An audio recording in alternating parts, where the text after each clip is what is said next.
আজকে বানিয়ে দেখাবো দুধ পুলি পিঠা। এই দুধ পুলি পিঠা কম বেশি আমরা সবাই খেতে খুব পছন্দ করি। সবাই বানাতে পারলেও কিছু কিছু সময় বানানোর পরে এই পিঠা শক্ত হয়ে যায়। তো এই পদ্ধতিতে একবার বানিয়ে দেখুন, 3 দিন পর্যন্ত একই রকমই সফট থাকবে পিঠা। তো প্রথমে চলুন আমরা ক্ষীরসা বানিয়ে নিই। তো পিঠার পুরের জন্য 1 কাপ সুজি হালকা করে একটু ভেজে নিয়েছি। এরপরে 1 কাপ সুজির সাথে 2 কাপ তরল দুধ দিয়ে দেব।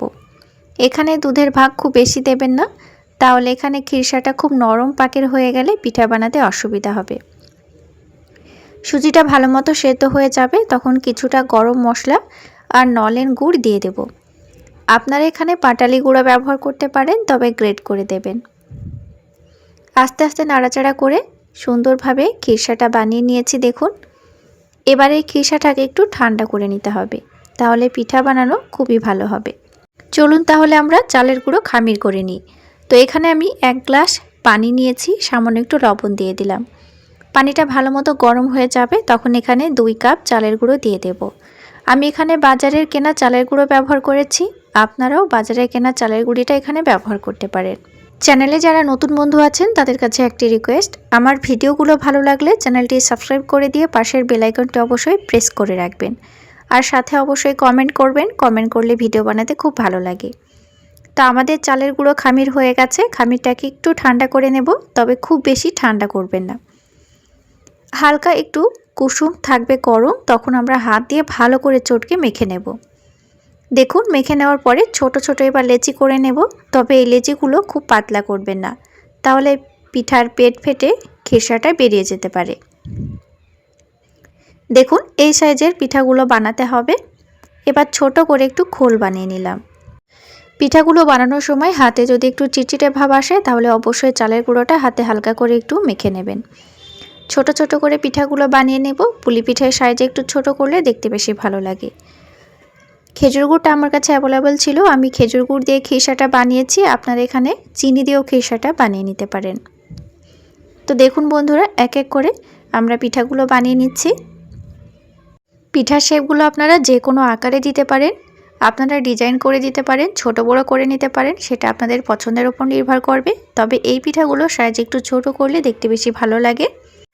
শীতকাল মানে নানা রকম পিঠে পুলি, তো আমরা অনেক ধরনের পিঠাই খেয়েছি, তবে এই দুধ পুলি পিঠা বাড়িতে একবার ট্রাই করে দেখুন, আপনাদের পিঠাও পারফেক্টভাবে তৈরি হবে। আর এই পিঠে 2 থেকে 3 দিন পর্যন্ত একই রকমই সফট থাকবে। বন্ধুরা, ভিডিও চলাকালীন আপনাদের কাছে আরও একটি রিকোয়েস্ট রইল, আমার ভিডিওগুলো ভালো লাগলে চ্যানেলটি অবশ্যই সাবস্ক্রাইব করে দিবেন, আর সাথে অবশ্যই আমাকে কমেন্ট করবেন। আর ফেসবুক থেকে দেখে থাকলে অবশ্যই পেজটি ফলো করে দিয়ে আমার সাথে থাকবেন। চলুন আমরা এবার দুধের রসটা বানিয়ে নিই। সেজন্য আমি এখানে 1 লিটার দুধ নিয়েছি। দুধটাকে আমি আগে 1 থেকে 2টো বলক দিয়ে জাল করে রেখেছিলাম, তবে এই দুধটাকে আপনি প্রথমেই খুব গাঢ় করে জাল করতে যাবেন না। দেখুন, আস্তে আস্তে ঠিক এইভাবে বলক উঠিয়ে নেব, আর হালকা হাতে নাড়াচাড়া করব। কিছুটা গরম মশলা এখানে দিয়ে দিলাম। এরপরে দুধের ভেতরে যে পিঠাগুলো বানিয়ে রেখেছিলাম সেই পিঠাগুলো দিয়ে দেব। প্রথমে যদি আপনারা দুধটাকে খুব গাঢ় করে পিঠাগুলো ছাড়তে চান, তাহলে কিন্তু একদম গামাখা হয়ে যাবে, আর ঠান্ডা হওয়ার পরে মালাইটা একদমই জমে যাবে। তো দুধটা হালকা একটু পাতলা থাকবে, তখন আপনারা পিঠাগুলো ছাড়বেন। আস্তে আস্তে বলক উঠে আসবে, তখন আমরা গুড় দিয়ে দেব। তো এখানে আমি পাটালি গুড় ব্যবহার করেছি, আপনারা চাইলে নলেন গুড় দিতে পারেন, আবার চিনিও দিতে পারেন। তবে এখন নলেন গুড়টা আমাদের সবার কাছে অ্যাভেলেবল থাকে। দেখুন, আস্তে আস্তে নাড়াচাড়া করতে হবে, ঠিক এইভাবে বলক উঠিয়ে নিতে হবে। বেশি বলক উঠানোর দরকার নেই, 3 থেকে 4টি বলক উঠিয়ে নিলে আমাদের পিঠা রেডি হয়ে যাবে। মিষ্টিটা অবশ্যই আপনারা স্বাদ বুঝে দিয়ে দেবেন। চাইলে আপনারা এখানে বাদাম কুচি দিতে পারেন বা কোরানো নারকেলও দিতে পারেন, সেটা আপনাদের পছন্দের উপর নির্ভর করবে।